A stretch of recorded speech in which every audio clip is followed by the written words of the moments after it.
All right, folks, Heather and I are going to turn the clock back a little bit to a conversation we had about a month ago with a woman named Mayuza Alves. She's from Gloucester. She considers herself the Brazilian liaison for Gloucester and when she's working with city officials. And she is going to discuss the Work and Family Mobility Act. And in a nutshell, she is working to get driver's licenses for tax-paying immigrants. Now, a lot of people don't know this, but non-legal residents, I suppose, are able to work, own companies, own homes, but they cannot get a driver's license. So Mayuza is going to explain a little bit about that for us and where that is at a local and state level. And then also, we spoke shortly thereafter with Senator Bruce Tarr. What words would you use to describe the population we're talking about? I would say no legal residents or illegal residents, Not a legal resident, okay. Yeah, because unfortunately there's no law today in the country for about 20 years for them to apply. There's only way to apply to be a legal resident in America today is if you marry American. You can't apply for citizenship? Now, when you apply, it's like you apply for the green card. Yeah. To be a legal resident. They usually after 5 years then you are legal residents, then you apply for citizenship.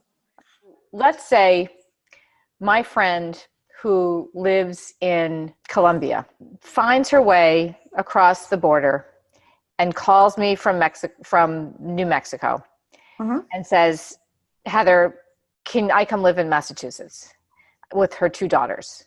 And I say, yes, of course. So she comes here and she's living with me and she has 2 daughters. And so she is a non-legal resident. And she begins to work because she's a hardworking person and she begins to clean houses. So, and then she cleans so many houses, she's doing really well and she wants to do this legitimately. So she needs a social security number. Is that what she gets? She can't get a social security number. Okay. For you to have the social security number, you have to be able to apply to be legal here, and that's not law for that. So she's working and her business is doing very well. And she wants to begin to hire other people and pay taxes. What does she do? She will apply for the ITIN, which is a individual tax identification number. There's only requirement is to have your passport updated from home country. Okay. And then with that number, she can apply for business license. Oh. She can have a business license. Yeah, with that number, she can hire people. She can have her business. She can have whatever kind of business she wants. She can have a corporation with that number. You can buy a house. You can buy a house. You're not going to be able to give like a 2% for the first home buyer, like it used to be. But if you put a 20% down, you can buy a house with them. So she has a bank account. She can get a mortgage. She can get a mortgage, she can get a banking account, she can have a business as big as she'll be able to. She can buy a car, she can finance a car. The ITIN number is accepted by the major financial corporations and from the IRS. So all the banks finance houses with ITIN number. And she will be paying taxes, but she is still considered a non-legal resident. Exactly. And what can't she do? So she cannot have a driver's license, and she cannot apply to be legal here. It doesn't matter how much money she make, how much she's contributing to the country, but that's all. So she can have a house, she can have a business, she can employ people, she can have as many cars she wants, but she cannot drive her car. So that's a tough thing because if you are running a business, you probably need to drive in places. Yeah, you need a driver's license to drive your kids to school, to go shopping, to do everything, to live here. So you kind of are legal to work. You're legal to have your business. You're legal to invest in the country.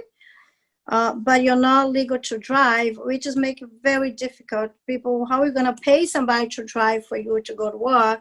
Or if you want to have a business, how are you going to, and with what's going on now with last, I think last year, I don't know, a year and a half ago, the accident that had in New Hampshire, the motorcycle, that were fatal. Yeah, the motor vehicles make it harder for the undocumented immigrants to have a registered car. Before, they could use the driver's license from the home country, and with IT number, and they could buy a car, and they put it together. They were able to insure a car. Now, they closing this door too. So a lot of people is gonna have no way to drive or to keep living, to keep doing the things. I see people have to talk to people who have a business here for 15 years. They planning to move to another state to take their business someplace else because they cannot stay here. So we have Connecticut, we have New York, New Jersey, Vermont, Delaware. It's all near us, and they all have a driver's license for undocumented immigrants. At this point, it's 15 states, and that already have, and District of Columbia and Puerto Rico have it too. So they all allow non-legal residents to obtain driver's licenses. Exactly. In states and DC and Puerto Rico. Yeah, exactly. Yeah. We are hoping to have the law back again in September to talk about it, to vote. And what I wish, I'm very hopeful, and I think it's important to people who are against to see the other side of the story. This is not for people who are criminal, who are doing illegal things here because they don't care about America. They love America. They want to work. They want to live here. They want to raise their kids here. And they're doing everything they can to be right as much as they can. And that's the people who we are trying to have access to driver's license. The way I see, it's like it's not a privilege, it's their right, because they are taxpayers. There's the people who pay taxes for 10, 15 years, 20 years in this country, and they cannot have driver's license to drive safe. It's safe for them, it's safe for us, it's safe for everyone. What are the arguments against this? Because 15 states plus DC and Puerto Rico are doing this. So what are the arguments against it? The argument is like they take advantage of us.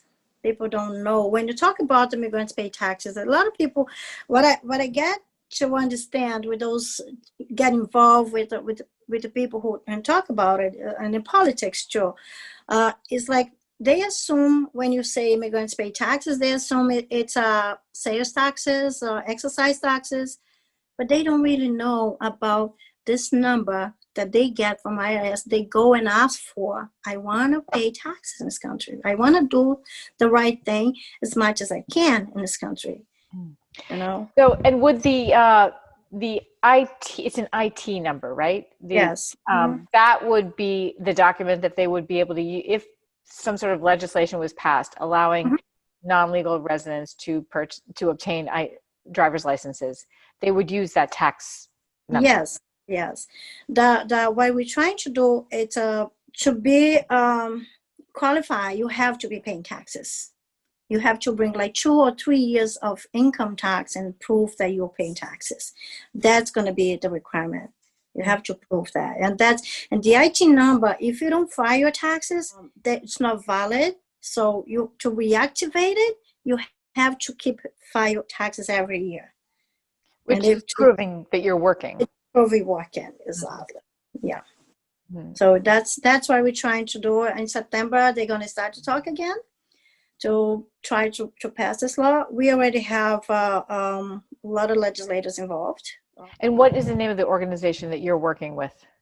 I'm not working in any organization, actually. I am Brazilian liaison in Gloucester. I live in Gloucester for 23 years, yeah. Oh, nice. Actually, September is going to be 24 years and I live in Gloucester, and I am involved in the community for a long time, and this is my people. This is the people, and I can't speak for myself for what I say, because it's my life too. You know, this is my life. This is my family. This is the people that I love. Now, if people want to help you Mm-hmm. or learn more about this, how can they do that? If you want to help, you can email to the legislators, to Ann Margaret Ferranti, to the Bruce Starr, or any other, and tell them your support. Yeah, driver's license for the taxpayers, you know, the taxpayers, immigrants. And that's how you can help. That's huge. That's really big, because they really need to know if the community support this bill. It's very important. It's very important for us. And this could be affected the people it's clean, the people's lawn, who's shovel the snow outside your house, who is seated to your side at the church, who is a pitch like at the school meeting, which is your kids' friends in school. You know, this is people who's out among us. This is not people who we want to send away. This is a people who are family-oriented people, hard work people that we want to be in this community. And the way to help is to send an email or call the legislators, say, I support this bill. The bill they call Work and Family Mobility Act. Well, first of all, it's a very controversial piece of legislation, and it's one that has caused a lot of concern in the legislature. There are certainly folks that are strenuously arguing both sides of it, and it's something that causes me a great deal of concern. And folks have offered different variations on how it might be pursued. And that's one of the things that has happened locally. One of the things that is important in Massachusetts and in our country is the enfranchisement of citizens with various rights and privileges. And driving is one of those things. And so it's naturally a very controversial and very difficult step to have folks that are not here under documented status to enfranchise them with a privilege that is very important in society. And also, one of the things that's important is the use of a driver's license as identification. And it absolutely has to be the case that that identification has to have integrity. And until we can ensure that it will have integrity if we make changes to the system, then I think we have to approach this very, very cautiously.